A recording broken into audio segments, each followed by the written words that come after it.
আশার প্রদীপ, আর কেউ নন তিনি, জ্যোতিষী সবার রাজদীপ। আর কেউ নন তিনি, জ্যোতিষী সবার রাজদীপ।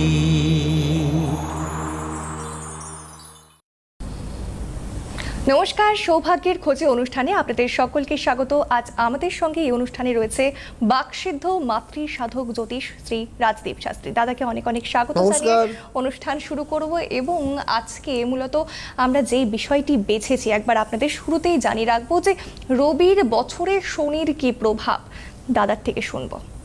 হ্যাঁ, নমস্কার। প্রথমেই আমার পিতামাতার চরণে প্রণাম জানাই এবং আমার আরাধ্য দেবী মা তারার চরণে প্রণাম জানাই এবং এই চ্যানেলের সকল দর্শক বন্ধুদের প্রণাম জানিয়ে আজকের অনুষ্ঠান শুরু করছি। রবির বছরে শনির প্রভাব, এই যে রবির বছরে শনির প্রভাব প্রসঙ্গে আমি বলবো যে রবির বছরে শনি কীরকম রেজাল্ট দেবে। শনি মানেই হচ্ছে ডিলেনেস, শনি হচ্ছে বাধা বিপত্তি, নানা রকম কর্মে বিভ্রাট, এগুলো কিন্তু শনি শুনলেই লোকের ভয় পায়। শনি মানেই এই গেল ব্যাপার।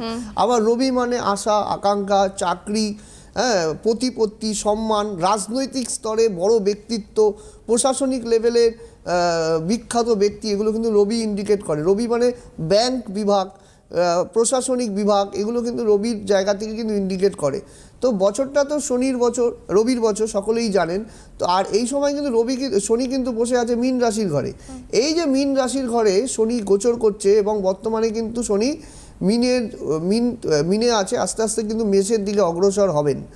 এবং তার পরিপ্রেক্ষিতে আমি বলবো কুম্ভ রাশি সাড়ে সাথী চলছে, মীন রাশির চলছে এবং মেষ রাশির কিন্তু প্রথম ফেজ সাড়ে সাথী, এবং সিংহ এবং বৃশ্চিক এবং ধনু এই সব রাশি লগ্নের ক্ষেত্রে কিন্তু ধাইয়ার একটা প্রভাব কিন্তু চলছে। তো এই ঘটনার পরিপ্রেক্ষিতে আমি বলবো যে রবির বছরে শনি হচ্ছে মানুষের জীবনে যখনই শনির দশা আসে, শনি প্রসঙ্গে আমি বলি।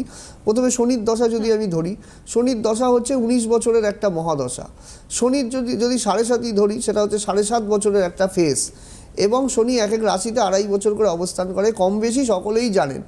তবে রবি পিতা এবং পুত্র হলেও শনির সাথে কিন্তু রবির একটা শত্রুতার সম্পর্ক রয়েছে।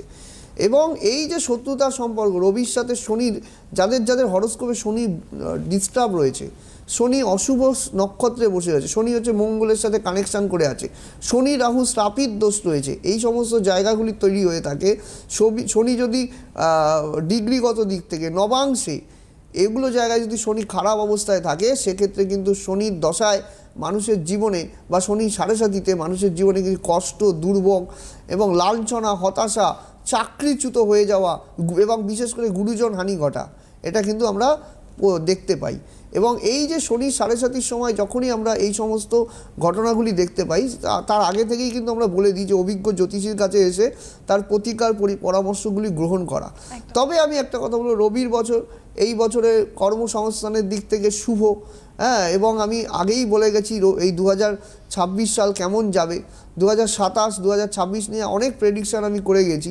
তো এগুলো আস্তে আস্তে দেখবেন ঘটনাচক্রগুলো সব কিছু মিলে যাচ্ছে। এই দেখুন রূপোর দাম কতটা বেড়েছে, আবার কমছে, আবার বাড়ছে। এই যে ঘটনাগুলো আমি বলে গেছি, সে ঘটনাগুলো কিন্তু একের পর এক কিন্তু ঘটছে। তো ঘটনাগুলো সব মিলিয়ে দেখবেন। তবে তৎপরিপ্রেক্ষিতে আমি একটা কথাই বলবো যে শনির, যাদের জন্মছকে শনি অশুভ অবস্থায় বসে আছে এবং শনির যাদের সাড়ে সাথী চলছে, বিশেষ করে শনির দশা চলছে, যদি সেই শনি কিন্তু এমন একটা গ্রহ হঠাৎ করে বসিয়ে দেয় মানুষকে। দেখা গেল যে একটা চাকরি করছিল, ভালো একটা প্রশাসনিক লেভেলে বা যে কোনো লেভেলে চাকরি করছিল, হঠাৎ করে একটা বদনাম হয়ে চাকরিটা চ্যুত হয়ে গেল। হয়তো অন্য কেউ কোনো দোষ করেছে, আমি সেই দোষের সাথে তিনি কোনোভাবে যুক্ত নন, কিন্তু তিনি ফেঁসে গেলেন। আমরা ঘটনাচক্রে প্রতিদিন পেপারে দেখি ফেঁসে গেলেন, হঠাৎ করে একটা বড় বদনাম চলে আসা, সব কিছু বন্ধ হয়ে ঘরের মধ্যে অন্ধকার ঘরে বসে থাকলেন, আবার জেলের গিয়ে বসে থাকলেন, অনেক জেল হাজত যোগ। এই যে অনেকের হরোস্কোপে আমরা দেখি জেল হাজত, আমি বলে দিই যে আপনার হরোস্কোপে কিন্তু জেল যাত্রা যোগ আছে। কি করে বলতে পারি? এই যে হরোস্কোপে দ্বাদশ ভাব জেল যাত্রাকে ইন্ডিকেট করে। তার সাথে যাতে শনি যুক্ত হয়ে থাকে, ষষ্ঠ ভাব পীড়িত হয়, অষ্টম ভাব পীড়িত হয়, তখন কিন্তু জেল যাত্রার যোগ তৈরি করে। এবং এখানে কিন্তু বড় বড় নেতা মন্ত্রী থেকে শুরু করে কোনো একটা মানুষ হয়তো খুব ভালো চলছিল, হঠাৎ করে গিয়ে এইরকম একটা জেল যাত্রার যোগ করে দিল। একটা স্টুডেন্ট ভালো পড়াশোনা করছিল, কিন্তু একটা খারাপ বন্ধু বান্ধবের সাথে মিশে এমন একটা মানে সঙ্গদোষে পড়ে গেল যে সেখান থেকে সে কিন্তু একটা মানে জীবনে কিন্তু ক্ষয়ক্ষতি এবং বদনাম সমস্ত কিছু কিন্তু তার শেষ হয়ে গেল। এগুলোই কিন্তু শনি ঘটায়। মানে যদি অপ্রত্যাশিত ঘটনা, অপ্রত্যাশিত ঘটনা হঠাৎ করে কিন্তু এই দুর্ভোগের ঘটনাটা কিন্তু শনি ঘটাতে পারে। শনি কিন্তু ইনস্ট্যান্ট এই ঘটনাগুলি কিন্তু ঘটিয়ে দেয়। এমনিতে শনি স্লো প্ল্যানেট, সকলেই জানে শনি হচ্ছে স্লো ধীরগতি প্ল্যানেট। তার মানে শনির চক্করে যদি পড়ে যায় সেই দুর্ভোগ আপনার কোনোদিন কাটবে না, এরকম একটা ব্যবস্থা হয়ে যায়। আচ্ছা মানে এটা কি সাড়ে সাতির জন্য হয় বা হ্যাঁ, ভাইয়ার সাড়ে সাতিতে বেশি করে হয়। সেই তাহলে সময় একটা প্রশ্ন বেশি করে হয়। মনে এলো যে সেই সাড়ে সাতি তো 7.5 বছর বা 2.5 বছর, তাহলে সেই টাইমটা পেরোলেও কি এর প্রভাব থেকেই যাবে কোনোভাবে? একদম না, এইটা হচ্ছে আমি বলবো সাড়ে সাতি ঢাইয়ার যখন চলবে সেই সময় কিন্তু প্রভাবটা বৃদ্ধি পাবে। এবং সেই সময় তো আমরা প্রয়োগগুলি করি। তারাপীঠে গিয়ে আমার যে হোমযজ্ঞগুলো আমি আপনাদের 64 উপাচার সহযোগে করাই, এবং সামনেই করে মৌনী অমাবস্যায় কাজ করেছি, এবং সামনে কিন্তু শিবরাত্রির যোগ রয়েছে। এই সময়গুলোতে কিন্তু এই যোগগুলো কাটানোর জন্য উত্তম সময়। তবে একটা কথা আমি বলে রাখবো, আগের থেকে যারা জানবেন, দেখা গেল যে ঘটনাটা আপনি শুনলেন, ফোন করে টিভিতে লাইন পেলেন, একটা ঘটনা অনেকেই দেখি যে লাইন পেল, জেনে নিল, কিন্তু সেগুলো সঠিক সময়ে কাটানোর ব্যবস্থা করতে হবে, বিশেষ তিথি নক্ষত্র যোগকে কাটানোর ব্যবস্থা করতে হবে, তবেই কিন্তু তার রেজাল্ট কিন্তু ভালো আসবে। শনি হচ্ছে, ফোন আছে কি করে? একদমই। আচ্ছা, আমরা আবারও এই নিয়ে আলোচনা করব এবং এই মুহূর্তে টেলিফোন লাইনে কেউ রয়েছে। হ্যালো, কে আছেন? হ্যালো, আমি পূর্ব বর্ধমান থেকে পল্লবী বন্দ্যোপাধ্যায় বলছি। নমস্কার, কার ব্যাপারে বর্ধমান জানতে থেকে চান? বলুন। হ্যাঁ, আমি একটু আমার কেরিয়ারের ব্যাপারে জানতে চাই। আচ্ছা, ডেট অফ বার্থ বলুন। হ্যাঁ, 13/7/97। জন্মস্থান? কত 13/7। 97। 13/7 জুলাই তো? হ্যাঁ, জুলাই। 1997। টাইম বলুন। হ্যাঁ, 7:15। সকাল 7:15। কোথায়? হ্যাঁ, এটা পূর্ব বর্ধমান, কান্দ্রা। বর্ধমান জেলায়, তাই তো? বর্ধমান, হ্যাঁ আচ্ছা, বর্ধমান। সেদিন রবিবার ছিল? হ্যাঁ, রবিবার ছিল। কর্কট লগ্ন, কন্যা রাশি জানা আছে? হ্যাঁ হ্যাঁ হ্যাঁ। আচ্ছা, চিত্রা নক্ষত্র, মানে কিছু ক্রিয়েটিভ সেন্স কিন্তু আপনার থাকবেই। আঁকা ঝোঁকা, হ্যাঁ, গান বাজনা, এগুলোর প্রতি কোনো না কোনোভাবে কিন্তু আপনার নজর থাকবে, বা এগুলো কিন্তু ছোটবেলায় শিখেছেন কিছু না কিছু। ক্রিয়েটিভ সেন্স কিছু না কিছু আপনার থাকার কথা, যা দেখতে পাচ্ছি। কিছু করেছেন ক্রিয়েটিভ? আচ্ছা, আমি তো আঁকা টাকা শিখেছি, কিন্তু আমি হ্যাঁ, পড়াশোনা নিয়ে মেনলি আমি বলছি লগ্নের দ্বিতীয় রাহু, তৃতীয় মঙ্গল চন্দ্র, চতুর্থ পঞ্চম ষষ্ঠ সপ্তমে বৃহস্পতি, অষ্টম এবং নবমে শনি, দশম একাদশ দ্বাদশে রবি বসে আছে। আচ্ছা, এক মিনিট একটু দেখতে দিন। আচ্ছা, এখানে সায়েন্স নিয়ে কিন্তু এডুকেশন হওয়ার যোগ নেই, এখানে আর্টস এডুকেশন বিশেষ করে করেছেন যা দেখতে পাচ্ছি। আর্টস নিয়ে কিন্তু কিছু না কিছু পড়াশোনা করার যোগ, এবং কোনো স্পেসিফিক কোনো সাবজেক্ট হ্যাঁ নিয়ে কিন্তু পড়াশোনা করার যোগ রয়েছে। হ্যাঁ, বলুন কি করেছেন? হ্যাঁ, আমি ইংলিশে অনার্স করেছি। হ্যাঁ, ঠিক আছে, ভালো হয়েছে। এবং আরেকটা কথা আমি বলে রাখি, বর্তমানে কিন্তু কেরিয়ার এবং বিয়ে নিয়ে প্রশ্ন থাকার কথা আপনার, তাই তো? হ্যাঁ হ্যাঁ। আমি একটা কথা বলবো, বিয়ে কিন্তু আপনার দেরি হবে, বিবাহিত জায়গায় কিন্তু একটু সমস্যা রয়েছে। কেরিয়ার হঠাৎ করে আপনার মধ্যে কি আছে, আপনি দেখবেন হঠাৎ করে চোটকাট কথা বলবেন, হঠাৎ করে আপনাকে আপনার কথাবার্তার ক্ষেত্রে কিন্তু কিছু সতর্কতা অবলম্বন করা উচিত, বুঝতে পেরেছেন? না হলে কিন্তু প্রচুর শত্রুতার শিকার আপনি হবেন। বিয়ে নিয়ে কিন্তু সমস্যা হবে, কেরিয়ার কিন্তু হওয়ার যোগ আছে, চাকরি বাকরি পাওয়ার কিন্তু সম্ভাবনা রয়েছে। হ্যাঁ, বলুন কি জানতে চাইছেন? হ্যাঁ, মানে আমার টিচিং লাইনের জবের কোনো মানে সম্ভাবনা রয়েছে, চাকরির সম্ভাবনা রয়েছে, টিচিং সেক্টরেই ভালো চাকরির যোগ রয়েছে। তবে সেটা হতে 2028 সাল হয়ে যাবে, বুঝতে পেরেছেন? তবে তার আগে আপনি এই যে রবি দ্বাদশে এবং দ্বিতীয়ায় রাহু, হ্যাঁ, এই যে যোগগুলো বসে আছে, এই যোগগুলোকে অবশ্যই অভিজ্ঞ জ্যোতিষীকে দিয়ে এটা ঠিক করার ব্যবস্থা করুন, ঠিক আছে? এবং দেখবেন মানে নানা দিক থেকে শারীরিক কিছু কিছু সমস্যা, বিশেষ করে পেটের সমস্যায় কিন্তু আপনাকে ভোগাবে, বুঝতে পেরেছেন কি বলছি? হ্যাঁ, ঠিক আছে। বেশ লাইনে অসংখ্য থাকুন। ধন্যবাদ। এবং আরো যদি কোনো প্রশ্ন থাকে পার্সোনালি দাদার সঙ্গে যোগাযোগ করতে পারেন, এবং বুকিং নাম্বারটা আমি একবার জানিয়ে দেবো 8906783407। হোয়াটসঅ্যাপে পেমেন্ট করতে পারেন, এই নাম্বারে যোগাযোগ করতে পারেন। পাশাপাশি আরো একটি নাম্বার রয়েছে 7384617051, এই নাম্বার রয়েছে। এবং আরেকবার জানিয়ে দেবো যে চেম্বার কোথায় কোথায় রয়েছে। 9 তারিখ দুর্গাপুর, 10 তারিখ আসানসোল, 14 কালকে তারিখ দুর্গাপুর রয়েছে। হ্যাঁ কালকে আগামীকাল। দুর্গাপুরে রয়েছে, এবং 10 তারিখ দুর্গাপুরের আসানসোল। ডেটটা আমি একটা কথা বলি, দুর্গাপুরে অলরেডি বুকিং ফুল হয়ে গেছে। 2-3 জনের দুর্গাপুর আসানসোলে 2-3টে আচ্ছা, বুকিং আচ্ছা। আছে। এখান থেকে দুর্গাপুর আমি বেরিয়ে যাবো। হ্যাঁ, আচ্ছা, 14 তারিখ রয়েছে গুয়াহাটিতে, 16 তারিখ চুচুড়া, 23 তারিখ কোচবিহার, 24 তারিখ ফালাকাটা, 25 তারিখ জলপাইগুড়ি, 26 তারিখ শিলিগুড়ি, 27 তারিখ কালিয়াগঞ্জ, 28 তারিখ মালদা। এটা ফেব্রুয়ারির বললাম, এবারে মার্চের গুলো জানিয়ে দেব। চেম্বার রয়েছে 11 তারিখ ধুবড়িতে আসামে, এবং 17 তারিখ মেচেদা হাওড়া। যারা রয়েছেন তারা কিন্তু সেখানে যেতে পারেন। এবং 18 তারিখ রয়েছে মেদিনীপুরে দাদা। হ্যাঁ, যা আসামের ধুবড়ি চেম্বারটা রয়েছে সামনেই। ধুবড়িতে হোটেল সম্রাটে আমি বসি, আচ্ছা। একদম ধুবড়ি রেল স্টেশনের থেকে খুব নিকট। এবং মেচেদার চেম্বারটা কিন্তু এবার থেকে স্টার্ট হচ্ছে। মেচেদায় অনেক মানুষ রিকোয়েস্ট করেছে হাওড়া আশপাশ এলাকায়। আমি মেদিনীপুরে দীর্ঘদিন থেকে বসি, মেদিনীপুরে একান্ত আপনের অনেকেই জানেন, কিন্তু মেচেদার চেম্বারটা আমাকে রিসেন্টলি প্রচুর লোকের অনুরোধে মেচেদার কিন্তু চেম্বারটা কিন্তু স্টার্ট হচ্ছে। সেটা হচ্ছে আপনাদের মেচেদা একদম স্টেশনের খুব নিকটই রয়েছে, ঠিক আছে। যারা হাওড়া এদিকে রয়েছে, রামরাজাতলা, হ্যাঁ, এই সমস্ত জায়গা, সাকরাইল, এই সমস্ত জায়গায় যারা আছে তারা কিন্তু মেচেদায় যোগাযোগ করতে পারেন, ঠিক আছে। আর তারপরে এই প্রসঙ্গে আমি বলি, আলোচনা প্রসঙ্গে আমি বলছি যে শনির বছর, রবির বছর, শনির রেজাল্ট। এই যে শনির, যাদের রবি ভালো, হ্যাঁ, যাদের রবি ভালো রয়েছে, ধরো হরোস্কোপে শনিও বলবত্তা ভালো, সেক্ষেত্রে তারা কিন্তু খুব বেটার রেজাল্ট পাবে। যেই নিয়ে কিন্তু কোনো তাদের সংশয় চিন্তার নেই, বিষয় নেই। সকলের কিন্তু চিন্তার কারণ নেই। তবে জানতে হবে আপনার সমস্যাটা কোন জায়গায় রয়েছে, হরোস্কোপটা কি বলছে, আপনার হস্তরেখা। যাদের ডেট অফ বার্থ নেই তারা আমাকে বলেন যে আমার ডেট অফ বার্থ নেই, আমি কি করে জানবো। তাদের জন্য রয়েছে হস্তরেখা। এই হস্তরেখার মাধ্যমে আমি কিন্তু হাত নিয়ে একটা বই লিখেছি, হস্তরেখায় জীবন জ্যোতিষ, এবং সেই বইটা কিন্তু পশ্চিমবঙ্গের সমস্ত বইমেলা, এবং সেটা কিন্তু বর্তমানে কিন্তু পাওয়া যাচ্ছে, এবং সমস্ত বইমেলা এবং কলেজ স্ট্রিটে কিন্তু আপনারা পাবেন হস্তরেখায় জীবন জ্যোতিষ। এবং যারা চেম্বারে যোগাযোগ করছেন প্রত্যেকেই আমি উপহার স্বরূপ কিন্তু বইটা কিন্তু দিচ্ছি এবং পাঠিয়ে দিচ্ছি। যারা পেয়েছেন সকলেই জানেন।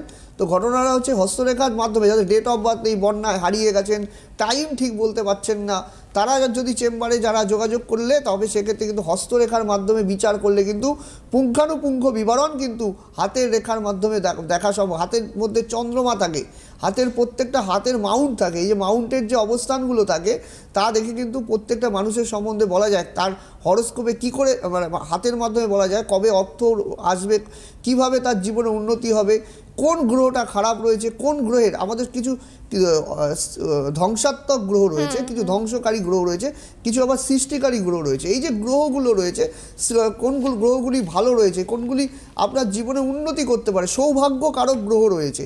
আমার অনুষ্ঠানের নামই হচ্ছে সৌভাগ্যের দিশারি খোঁজে। এই যে সৌভাগ্যের যে মানে সৌভাগ্যের যে সন্ধানে আপনার হরোস্কোপের মধ্যে কোন গ্রহটা বলবত্তা দিলে আপনার জীবনে কুইক সাকসেস আসতে পারে, এবং দশা কি বলছে, এখান থেকেই কিন্তু আপনার বিচার বিশ্লেষণ করে প্রতিকার করলে সেক্ষেত্রে কিন্তু ভালো রেজাল্ট কিন্তু আসতে পারে। তবে কিন্তু সময়ের আগে যোগাযোগ করতে হবে। ওই মানে অনেকেই বলে শিবরাত্রির দিন ফোন করে বলে আজকে আপনি আমার একটা পুজো করিয়ে দিন, আপনি তো পুজো করছেনই, আপনি আমার পুজো করিয়ে দিন, এইভাবে কিন্তু হয় না। গ্রহ সংস্কার আলাদা জিনিস, গ্রহ সংস্কারের জন্য কিন্তু অনেক আগে থেকেই বলতে হয়। এবং আমি 64 উপাচার দিয়ে হোমযজ্ঞ করাই, তারাপীঠে নিজে উপস্থিত থাকি, এবং বিশেষ বিশেষ যোগে কামাখ্যা এবং মায়াঙ্ক সমস্ত জায়গায় কিন্তু নিজে উপস্থিত থাকি। এবং আপনাদের বারবার আমি যখনই বলি যে আগে থেকে যোগাযোগ করে, যারা অনলাইন করাচ্ছে অনলাইনে বাড়িতে আমার হোম রেমেডি পৌঁছে যাচ্ছে, তো ঘটনাটা হচ্ছে যে আমি আগে থেকে যোগাযোগ করার কথা বলি, কারণ সেই বিষয়টা জেনে বুঝে প্রতিকার করার, প্রতিবিধান করার ব্যবস্থা করি। ফোন আছে কোনো? একদমই তাই। হ্যালো, কে রয়েছেন? হ্যালো, হ্যাঁ, কে বলছেন, কোথা থেকে বলছেন? আমি হাওড়া থেকে চিত্তরঞ্জন মাইতি বলছি। আচ্ছা, হাওড়া থেকে। হ্যাঁ, কার বলুন। ব্যাপারে জানতে চান? হুম? কার ব্যাপারে জানতে চাইছেন? আমি আমার ছেলের ব্যাপারে একটু জানতে চাই। ছেলের ডেট অফ বার্থ বলুন, নাম বলুন। ছেলের নাম হচ্ছে ঋচিক মাইতি। আচ্ছা, ছেলের ডেট অফ বার্থ বলুন। 3/3/2003। 2003, তাই তো? হ্যাঁ। আচ্ছা আচ্ছা, সময়? সব 3। সময় হচ্ছে রাত্রি 8:15। রাত্রি 8:15। কোথায়? জন্মস্থান? হাওড়াতে। আচ্ছা। আচ্ছা আচ্ছা। আর 8:15 হাওড়া নতুন আমার মেচেদা চেম্বার শুরু হ্যাঁ। হচ্ছে। আচ্ছা 8:15 আচ্ছা এটা হচ্ছে এই সোমবার ছিল তাই তো? হ্যাঁ সোমবার ছিল। আচ্ছা কন্যা লগ্ন কুম্ভ রাশি পূর্ব ভাদ্রপদ নক্ষত্র জানা আছে? হ্যাঁ হ্যাঁ হ্যাঁ হ্যাঁ এগুলো জানি। আচ্ছা কুম্ভ রাশি, আচ্ছা দেখিনি। আচ্ছা লগ্ন লগ্ন লগ্ন তৃতীয় কেতু, চতুর্থে মঙ্গল, আচ্ছা মাঙ্গলিক দোষ, পঞ্চমে শুক্র, ষষ্ঠে রবি বুধ, সপ্তম অষ্টম নবম, আচ্ছা বৃহস্পতি। ন্যায়নিষ্ঠ ছেলে কিন্তু যথেষ্ট ন্যায়নিষ্ঠ ধর্মপরায়ণ, হ্যাঁ বিশেষ করে কিন্তু যা দেখতে পাচ্ছি ছেলে কিন্তু পড়াশোনা ভালোই করেছে, কিন্তু সায়েন্স নিয়ে হবে না, বিশেষ করে সায়েন্স ওরিয়েন্টেড বা কমার্স নিয়ে কিছু না কিছু পড়াশোনা করার যোগ আছে, বুঝতে পেরেছেন কি বলছি? কমার্সে, সায়েন্স এখানে হয়নি, কমার্স নিয়ে পড়াশোনা করার যোগ আছে। আপনার কি নিয়ে পড়েছে ছেলে? ছেলে কমার্স নিয়ে পড়েছে, অনার্স নিয়েছে, অ্যাকাউন্টসে অনার্স। আচ্ছা কিন্তু ছেলের মধ্যে কিন্তু রাগ যে তেজ যথেষ্ট বেশি থাকবে, বুঝতে পেরেছেন? নিজে যেটা বুঝবে সেটাই কিন্তু করবে, ও কিন্তু নিজের মানে কথা অনুযায়ী চলে। আপনারা বলবেন, আপনাদের কথা শুনবে, কিন্তু ওকে ওর রাস্তা থেকে আপনি কখনোই সরাতে পারবেন না, বুঝতে পেরেছেন? একটু কিন্তু জেদি ব্যাপারটা কিন্তু একটু থাকবে। গাড়ি ঘোড়ার থেকে কিন্তু সাবধানতা অবলম্বন করতে বলবো। মঙ্গল কিন্তু ডিস্টার্ব রয়েছে হরোস্কোপের মধ্যে, হ্যাঁ এখানে কিন্তু গাড়ি ঘোড়া থেকে কিন্তু কোনো সমস্যা আসতে পারে, হ্যাঁ এবং বিশেষ করে আপনার কেরিয়ার নিয়েও প্রশ্ন থাকার কথা, তাই তো? হ্যাঁ হ্যাঁ হ্যাঁ হ্যাঁ কেরিয়ারে কিন্তু ওর কিন্তু বাইরে যাওয়ার কিন্তু সম্ভাবনা রয়েছে, বুঝতে পেরেছেন? ও যদি পশ্চিমবঙ্গের বাইরে যায় সেক্ষেত্রে কিন্তু কেরিয়ারের ক্ষেত্রে খুব উন্নতি হওয়ার সম্ভাবনা রয়েছে। 7.5 চলছে, ওর মায়ের কিন্তু শরীর স্বাস্থ্য ভোগাবে, মায়ের কিন্তু কোমরে পায়ে যন্ত্রণা, নার্ভের সমস্যা এগুলো কিন্তু ইন্ডিকেট রয়েছে, হ্যাঁ। এবং ছেলের ক্ষেত্রে আমি বলবো জেদটা কিন্তু প্রচুর বেড়ে যাচ্ছে, ছেলের কিন্তু জেদ প্রচুর বেড়ে যাচ্ছে, এই দিকটায় কিন্তু আপনি নজর রাখুন, হ্যাঁ না হলে কিন্তু সমস্যা হবে, ঠিক আছে? যা বললাম ঠিক বলেছি তো? হ্যাঁ মোটামুটি ঠিক হয়েছে। বলছি যে স্যার আমি বলছিলাম যে ওর যে কেরিয়ারটা কোন পদে গেলে কি হবে, ওই আইটি নিয়ে পড়াশোনা করে? ওই তো আমি বললাম, বাইরে আপনি ছেলেকে বাইরে কোনো জায়গায় পাঠানোর চেষ্টা করুন, পশ্চিমবঙ্গের বাইরে, ব্যাঙ্গালোর, হ্যাঁ এই সমস্ত জায়গায় চেষ্টা করুন যাতে ও ছেলে বাইরে গিয়ে চাকরি বাকরি করে। এই পশ্চিমবঙ্গে থাকলে কিন্তু ওর কিন্তু খুব ভালো বেটারমেন্ট কিন্তু কিছু দিতে চাইবে না, ঠিক আছে? ধন্যবাদ ফোন করার জন্য। এবং দাদার কিন্তু চেম্বার রয়েছে হাওড়ায় মেচেদাতে, আপনারা সেখানে যেতে পারেন। 17 তারিখ রয়েছে মার্চের চেম্বার রয়েছে সেখানে। এবং আমরা মূলত যে বিষয়ে হরোস্কোপটা দেখলাম, ছেলের বাবা চাইছে যে ছেলে খুব ভালো উন্নতি করুক, ছেলে পড়াশোনা করেছে, ছেলের কিন্তু জেদ বেড়ে যাচ্ছে। এরপরে বাবা এমন একটা সিচুয়েশন দাঁড়াবে যে ছেলে মানে মানে বাড়ি থেকে বেরোতে চাইবে না, ছেলে ওখানেই থাকবে, আর ওখানে থাকলে ওর ভালো কেরিয়ার হতে চাইবে না। এইটা বাবা মা বুঝতে যত তাড়াতাড়ি বুঝে যাবে ততই কিন্তু ভালো উন্নতি হবে। মানে এটাই বাবা মায়েরা চায় সন্তানরা কাছেই থাকুক, কিন্তু যার যেখানে আমি যাব বঙ্গে আমার ভাগ্য যাবে সঙ্গে, আমি যদি বঙ্গে যাই আমার ভাগ্যও যাবে সঙ্গে, একটা কথাই আছে। আমাকে দৌড়তে হবে, তাহলে তো সবাই ঘরে বসেই কাজ করতো। যত বড় বড় সেলিব্রিটি বলুন, রাজনৈতিক নেতা মন্ত্রী বলুন, তারা ঘরে বসেই কাজ করতে পারে। হ্যাঁ একটা গায়কের কথা বলুন না কেন, একটা অভিনেতার কথা বলুন না কেন, সে কিন্তু একটা শুটিং ফ্লোরে যাচ্ছে, নিয়মিত কাজ করছে। যারা ক্রিকেটার তারা ক্রিকেট মাঠে নেমে খেলাধুলা করছে, ওই ঘরে বসে থাকলে ওই জায়গাটা নাও হতে পারে। তবে যেখানে যার যোগ আছে সেই যোগটাকে কিন্তু কাজে লাগানো কিন্তু জরুরি। হরোস্কোপ কি বলছে এবং সেখানে কি গ্রহটার পাওয়ার দিলে সে জীবনে ফ্ল্যারিশ করে যাবে, এটা কিন্তু বোঝার কিন্তু বিষয় কিন্তু রয়েছে। একদমই তাই। আরেকটা যে বিষয়ে আমরা কথা বলছিলাম যে হাত দেখেও বোঝা যায় যাদের কাছে ডেট অফ বার্থ নেই, যাদের ডেট অফ বার্থ নেই চিন্তার কোনো কারণ নেই। একটা খনা বলেছে, খনার বচনে খনা বলে যার নেই কোষ্ঠী হাতি তাহার যষ্টি। এই যে যার কোষ্ঠী নেই, যাদের হরোস্কোপ নেই, ডেট অফ বার্থ ভুল আছে, অনেকে বাড়িতে জন্ম নিয়েছে তার সময় জানা নেই, তখন কিন্তু হস্তরেখার মাধ্যমে কিন্তু সমস্ত কিছু। এখন আমায় বলবে যে হস্তরেখার মাধ্যমে কি আমার মেয়ের মাঙ্গলিক দোষটা বোঝা সম্ভব? যদি অভিজ্ঞতা থাকে, যদি অভিজ্ঞতার নিরিখে যদি বিচার করা যায় এবং সেখানে যদি নবাংশ চার্ট এবং সেই সময়ের যে হোরারিটা, যেটা হোরারি চক্র রয়েছে, সেই হোরারি চক্র দেখে বিচার করলে, তার প্রতিকার প্রতিবিধান করলে কিন্তু সেই সমস্যার কিন্তু সমাধান সম্ভব। কিন্তু এটা অভিজ্ঞতার নিরিখেই কিন্তু এইগুলো সম্ভব, না হলে কিন্তু সম্ভব নয়। তো ঘটনাটা হচ্ছে যে হস্তরেখা দেখে মানে প্রচুর কিছু বলা যায়। আমার হাতের মধ্যে এমন এমন কিছু বিষয় রয়েছে, হাতের যে চন্দ্রমাগুলো রয়েছে, হাতের যে মাউন্টগুলো রয়েছে, কোন গ্রহের এখন বর্তমানে আপনার উপরে প্রভাব চলছে, সেগুলো কিন্তু হস্তরেখার মাধ্যমে খুব ভালোভাবে বিচার করলে কিন্তু সেগুলো বের করে দেওয়া কিন্তু সম্ভব, আচ্ছা, এই যে যেটা আমি করে থাকি। এই যে রবির বছর, হ্যাঁ। এখানে শনির ভালো ভালো কি ফল থাকতে পারে? শনির ভালো ভালো ফল এটাই হতে পারে যাদের শনি হরোস্কোপে মানে এখন কিন্তু মকর রাশির কিন্তু ভালো সময় আসছে। আচ্ছা। আমি মকর রাশি প্রসঙ্গে এর আগেও বলে গেছি, মকর রাশিরা যারা আমায় ফোন করেছেন তারা অনেকেই জানেন যে মকর রাশির দুদিনের শেষ ছিল না। মকর রাশিদের জীবনে হতাশা, টেনশন, এখন কিন্তু মকর রাশিদের আস্তে আস্তে শুভত্বের সঞ্চার হচ্ছে। ধনু রাশির ক্ষেত্রে কিছু মাত্রায়, পুরোপুরি নয়, কিছু মাত্রায় হচ্ছে, কিন্তু আবার এইদিকে দেখা যাচ্ছে মেষ রাশির কিন্তু মঙ্গলের ঘর, সেখানে কিন্তু শনির প্রভাব। মেষ রাশির কিন্তু খুব প্রচণ্ড চিন্তার কারণ রয়েছে, বৃষ রাশির প্রচণ্ড চিন্তার কারণ রয়েছে। হ্যাঁ, মীন রাশি কিন্তু 7.5 অলরেডি চলছে। মীন রাশিতে বিশেষ করে আধ্যাত্মিকতার মধ্যে থাকা, ভগবানের প্রতি পুজো পাঠ এবং আধ্যাত্মিকতা সৎভাবে চলা, জীবনে বিশেষ করে শনির প্রভাবকে কাটানো। মানে এটা হচ্ছে 7.5 ক্ষেত্রে, সাড়ে সাতির ক্ষেত্রে ঢাইয়ার প্রভাব, ঢাইয়া যাদের চলছে, ঢাইয়ার হচ্ছে 2.5%, তো আড়াই বছর। এই যে ঢাইয়ার প্রভাবটা যখন ঢাইয়াতে কি হয়, চাকরিচ্যুত হয়ে যায়। তবে একটা ভয়ে ভয়ে মানুষ কাজ করে ঢাইয়ার সময়। হ্যাঁ, ঢাইয়ার সময় প্রচণ্ড পরিমাণে মানসিক টেনশন হয়। আপনি হয়তো একটু শান্তিতে বসে আছেন, একটা অশান্তি বাতাবরণ সবসময় আপনার চারপাশে চলছে। এই ঘটনাটা কিন্তু চলতেই থাকে। তো এইটা হচ্ছে ব্যাপার। তো আমি কিন্তু এই বিষয়টা কিন্তু আমি কিন্তু বলার চেষ্টা করছি।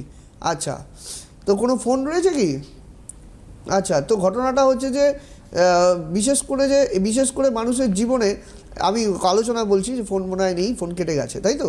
তো ঘটনাটা হচ্ছে যে যখনই ঢাইয়ার প্রভাব চলবে তখন কিন্তু মানুষের জীবনে এটাই হবে। আবার ওই টাইমটা চলে গেলে কি সমস্ত কিছু স্বাভাবিক হতে পারে যদি হচ্ছে ঢাইয়ার প্রভাবটা কেটে যায় এবং ঢাইয়ার সময় রেমেডি নেওয়া।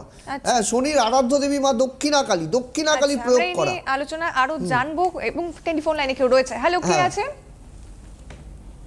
হ্যালো, নমস্কার। ফোন কেটে গিয়েছে, আমরা আবারও চেষ্টা করুন ফোন করার। যে বিষয়ে কথা বলছিলাম, ফোন কেটে গিয়েছে, আমরা আবার আলোচনায় ফিরে আসি। যে কি প্রভাব এই যে শিবরাত্রির যোগে, আমি যে শিবরাত্রির যোগে কাজগুলো করছি, শিবরাত্রির যোগে বিশেষ করে শিবরাত্রিটা 4 প্রহরে হয়।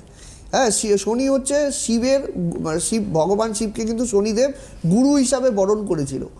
এবং এই যে শনির প্রভাব যে গুরু হিসাবে শনি গুরুদেব হিসাবে গ্রহণ করেছিল, এই যে 7.5 প্রভাব যাদের রয়েছে, বিশেষ করে অকাল ফাড়া রয়েছে, মঙ্গল শনি যোগ, এই যে বারবার এই যে ছেলেটা হাওড়া থেকে ফোন করলো, অ্যাক্সিডেন্টাল যোগ রয়েছে, বারবার চোটাঘাত লাগার যোগ রয়েছে।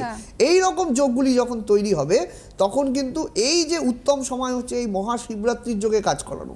মহাশিবরাত্রির যোগে কাজ করিয়ে, এবং আমি মার্কেন্ডীয় মুনির কথা বলে গেছি, এই যে এই সময় কাজ করলে আমার প্রচুর লোক আমায় ফোন করে বলেন যে আমার প্রচণ্ড সমস্যা হচ্ছিল, কিন্তু এই বিশেষ যোগ, বিশেষ ক্ষণকে কাজে লাগিয়ে যদি কাজ করা যায় তবে কিন্তু সেই সমস্যা থেকে মুক্তি পাওয়া সম্ভব। তবে এটা কিন্তু আগে থেকে করা উচিত। ওই দিনে দিন আপনি ফোন করে বললেন আজকেই কাজ করে দিন, আজকেই সন্ধ্যাবেলায় যোগ রয়েছে, সেই কাজ কিন্তু আমি করি না এবং আমার টিমও কিন্তু কখনো করেন না। কারণ এটা কিন্তু আগের থেকে সমস্ত কিছু বিচার বিশ্লেষণ করা উচিত, তারপরেই কিন্তু সেই কাজটা সম্ভব। একদমই তাই। এবং এই যে এই শিবরাত্রির দিন বা যে সমস্ত বিশেষ যোগগুলো, তাতে করে সেই কাজগুলো করলে পরে কি এই প্রভাবগুলো অনেকাংশেই মুক্তি পাওয়া যায়। বিশেষ করে এই যে শিবরাত্রি, শনি হচ্ছে শিবের গুরু, এবং রবির বছর চলছে। কর্মহীনতা, প্রচুর বছর থেকে চাকরি বাকরি হচ্ছে না, কর্মে বাধা তৈরি হয়েছে, হয়তো চাকরি এসে প্যানেলে 2-3 নম্বরের জন্য কেটে যাচ্ছে, এরকম ভুরি উদাহরণ পাওয়া যায়। বিশেষ করে জেল হাজত যাত্রা, এই যে আমি বললাম শনির প্রভাবে জেল যাত্রা হয়, দ্বাদশভাবে শনি কানেকশন হয়ে বসে আছে, তখন কিন্তু এর কাজগুলো কিন্তু খুব ভালো। বাচ্চা অন্যদিকে চলেছে, লাইনে চলে যাচ্ছে, পড়াশোনায় অমনোযোগিতা, মাধ্যমিক উচ্চ মাধ্যমিক পরীক্ষা সামনে, এই সময় কিন্তু এই যোগগুলোকে কাটানোর কিন্তু সবচেয়ে উত্তম সময় কিন্তু এই মহাশিবরাত্রির যোগ। একদমই তাই দেরি না করে যদি এরকম কোনো প্রভাব থেকে থাকে, যদি জানা থাকে, আর যদি না জানা থাকে অবশ্যই দাদার সঙ্গে যোগাযোগ করবেন। কিভাবে? বুকিং নাম্বার নিচে রয়েছে, সেখান থেকে ফোন করতে পারেন। পাশাপাশি বলে রাখবো, দিল্লিতেও কিন্তু দাদার চেম্বার খুব শিগগিরই দাদা করবে এবং জানিয়েও দেবে সেটা। একদমই সেখানে যেতে পারেন এবং পাশাপাশি সেই চেম্বার যেগুলো এতক্ষণ বললাম সেখানেও কিন্তু যোগাযোগ করতে পারেন। আজকে এতক্ষণ সঙ্গে থাকার জন্য অসংখ্য ধন্যবাদ আপনাদের সকলকে। দাদাকে অনেক নমস্কার। খবর, আপনাদের প্রিয় জ্যোতিষী রাজদীপ শাস্ত্রী অনলাইন কনসালটেন্সি করছেন। আপনাদের পরামর্শ, প্রতিকার ও প্রতিবিধান পৌঁছে যাচ্ছে ভারতবর্ষের বিভিন্ন প্রান্তে। Online consultancy number 8906783407। Rajdeep Shastri, প্রতিকার প্রতিবিধান থাকলে সাথে, ভাগ্য ভবিষ্যৎ আপনার সাথে।